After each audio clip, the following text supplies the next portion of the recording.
उत्तर प्रदेश में पहले चरण के बाद सभी राजनीतिक दल दूसरे चरण की तैयारी में जुट चुके हैं।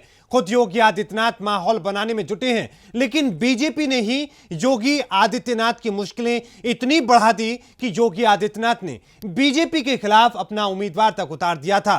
क्या है पूरा मामला, देखिए इस रिपोर्ट में।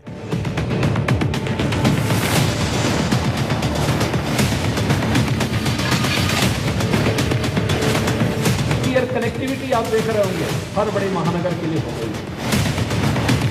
आपने एक निर्णय लिया कि मैं गोरखपुर शहर से चुनाव लड़ूंगा, दिल्ली को बता दिया। उत्तर प्रदेश का चुनावी मौसम अब और भी ज्यादा गाढ़ा हो चुका है।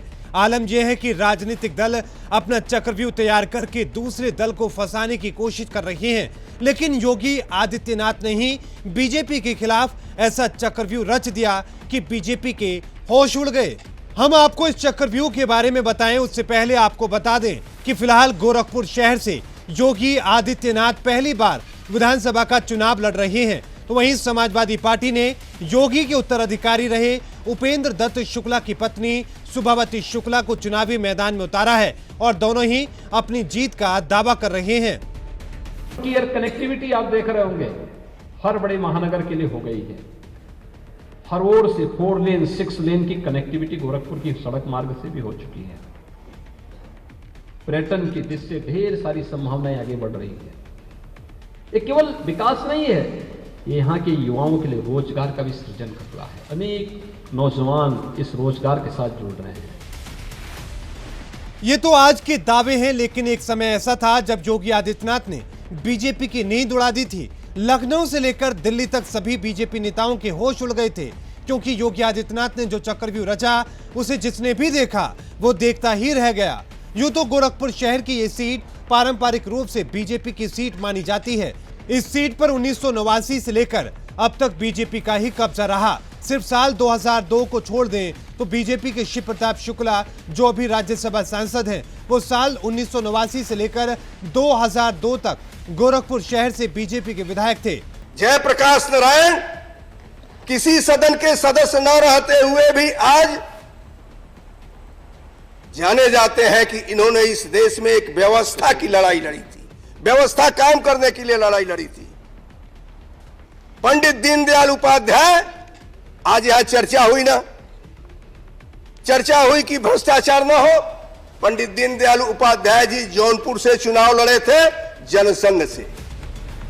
और आज भी शिव प्रताप शुक्ला अपने तीखे अंदाज से विपक्ष पर हमला करते नजर आते हैं, लेकिन हम आपको 2002 में लेकर चलते हैं, जब बाजी बदल गई और बीजेपी के खिलाफ उस बाजी को बदलने वाले बाजीगर कोई और नहीं, खुद योगी आदित्यनाथ ही थे। साल 2002 में टिकट बंटवारे के मुद्दे पर योगी आदित्यनाथ और बीजेपी नेतृत्व के बीच अनबन हो गई थी।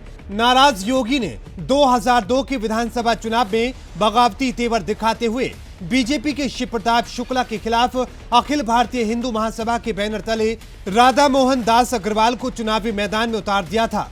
राधा मोहन दास अग्रवाल पेशे से डॉक्टर थे और बाल रोग विशेषज्ञ के तौर पर शहर में उनका अच्छा नाम था। आपने एक निर्णय लिया कि मैं गोरखपुर शहर से चुनाव लड़ूंगा, दिल्ली को बता दिया, क्योंकि आप जानते थे कि जिस दिन आपका यह घोषणा जाहिर होगा, आपका यह कार्यकर्ता राधा मोहन अग्रवाल एक साए की तरह आपके साथ खड़ा हो जाएगा।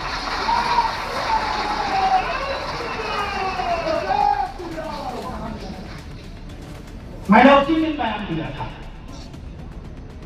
मैं बहुत बोलने का आदी भी नहीं हूं, आप जानते हैं, और जो कहता हूं उसे करता हूं। मैंने 15 तारीख को ही बयान दिया था कि मैं भारतीय जनता पार्टी का समर्पित कार्यकर्ता हूं और भारतीय जनता पार्टी के निर्णय का। आज तो राधा मोहन अग्रवाल बीजेपी के समर्थित कार्यकर्ता हैं, लेकिन उस वक्त गोरखपुर शहर की विधानसभा सीट को अपनी नाक का सवाल बनाकर योगी आदित्यनाथ ने राधा मोहन दास अग्रवाल के लिए जमकर चुनाव प्रचार किया और जब नतीजे आए तो राधा मोहन दास अग्रवाल जीत गए। 2002 के चुनाव में बीजेपी उम्मीदवार शिव प्रताप शुक्ला तीसरे नंबर पर रहे। बाद में योगी और बीजेपी के रिश्ते सुधरे, लेकिन योगी आदित्यनाथ के समर्थन से 2002 से लेकर 2017 तक राधा मोहन दास अग्रवाल ही बीजेपी के टिकट पर जीतते रहे हैं और अब की बार खुद योगी आदित्यनाथ गोरखपुर शहर से पहली बार विधानसभा का चुनाव लड़ रहे हैं। वैसे योगी आदित्यनाथ गोरखपुर लोकसभा सीट से 1998 से 5 बार लोकसभा सांसद चुने जा चुके हैं, लेकिन इस बार गोरखपुर शहर की जनता योगी आदित्यनाथ की किस्मत का फैसला करेगी। देखना दिलचस्प होगा कि योगी आदित्यनाथ को जनता का कितना प्यार मिल पाता है। Bureau report, R9 news.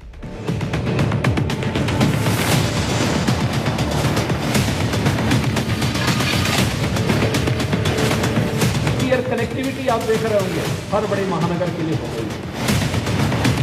आपने एक निर्णय लिया कि मैं गोरखपुर शहर से चुनाव लड़ूंगा, दिल्ली को बता दिया।